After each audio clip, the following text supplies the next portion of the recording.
Барлығыңызға сәлем, менің каналыма қош келдіңіздер. Бүгін сіздермен инстаграмда хит болып жүрген түрік баклаваларын дайындаймыз.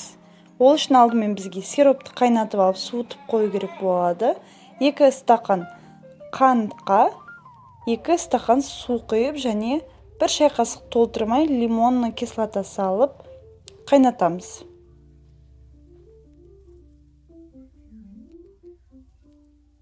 Қайнап шыққаннан кейін көбігін алмастан суытып қоямыз. Енді қамыр дайындап аламыз. Ол үшін 1 стақан сүтке жарты стақан сұйық май құйып, және 1 шымшым тұз, 6 немесе 9%, одан жоғары емес уксустан 1 шай қасық қосамыз. Және 1 жұмыртқа, және 1 жұмыртқаның сарысын, ағы бізге салмасына керек болады. Бұл смесімізді араластырып аламыз.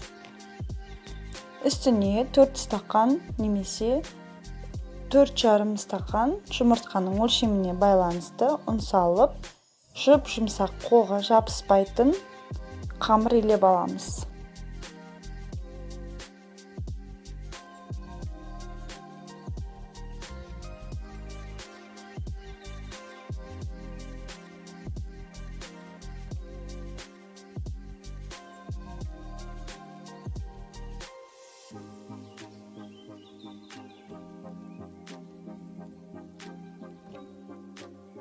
Қамырды 5 және 7 минут ішінде иіні қанғанша жақсылап илейміз, және оны сразу бөлшектерге бөліп, домалақтап алып қоямыз. Видеода көрсетілгендей жасаңыздар.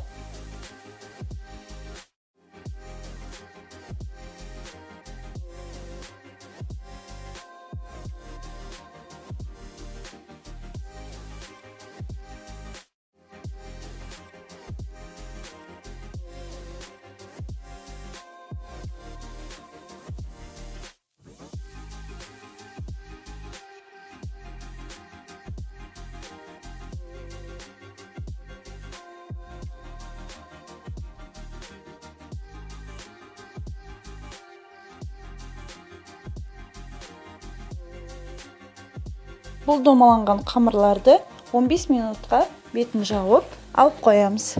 15 минуттан кейін қолымызбен жайып, ұн себе отырып, бір-бірінің үстіне жинаймыз.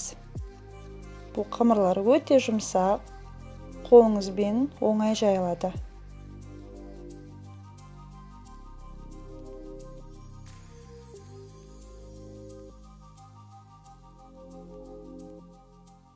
Қамырыңызды жинап алғаннан кейін бетін пакетпен жауып, және 15 минутқа тағы да алып қоямыз. 15 минуттан көп тұрмасын, қамырымыз бір-біріне жабысып қалуы мүмкін. Енді салмасын дайындаймыз. Жаңғаққа 2 ас қасық қант және жұмыртқаның ағын саламыз.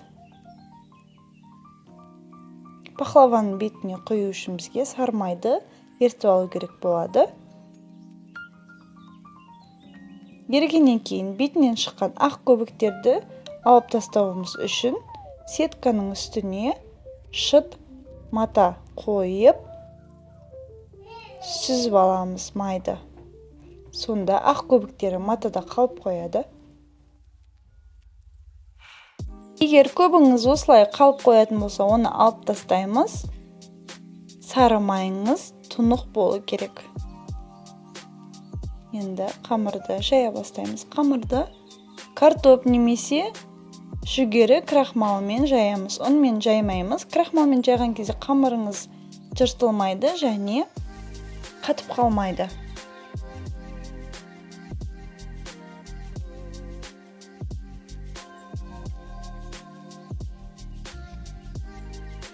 Барынша жұқалап жайыңыздар. Қамырдың жұқалығы сонша астына газета немесе журнал қойған кезде оның жазулары анық көрініп тұру керек. Міне осындай жұқа қамыр жайылып шықты. Енді оны оқтауға орап алып, видеода көрсетілгендей жайып аламыз. Міне қамырымыз гармошкаға ұқсаған болып шығады, және бұл жиналған қатпарлары бізде ашылып кетпеу керек. Осы сәтте ашу кішкене қиынырақ болады, бірақ қамырымыз жабыспайды. Пахлаваның формасына қарай осылай жайылған қамырды жинап аламыз. Үлкен немесе кіші ғып жинап алсаңыз да болады. Салмасын салып, арасын 2 сантиметрдей қылып ашамыз салмалардың. Және осылай екі жағын бір-бірінің үстіне жабамыз.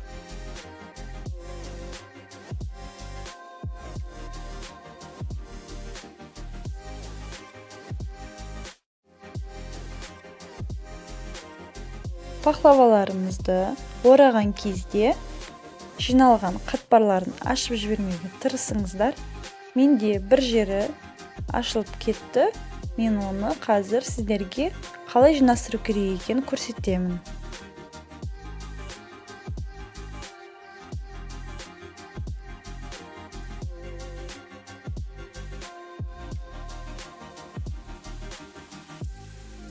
Міне осылай бүрістіріп, жинастырып жіберсеңіз болады ашылып кеткен жерлерін.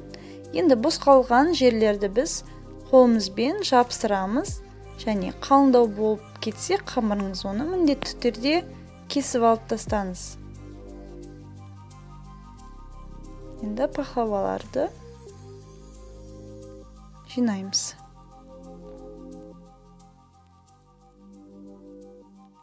Бұл пахлаваның қамыры өте нәзік, эластичный болып шығады. Бұл қамыр ешқандай тағамның қамырына ұқсамайды. Егер алдағы уақытта дайындап көрсеңіздер, өздеріңіз түсінесіздер. Енді пахлаваны жинап болғаннан кейін үстіне алдын ала ерітіліп қойған сары майымызды қасықтап құйып шығамыз. Майды көп құйып жібермеңіздер. Тестоның құрамында майдың көп екенін ұмытпаңыздар.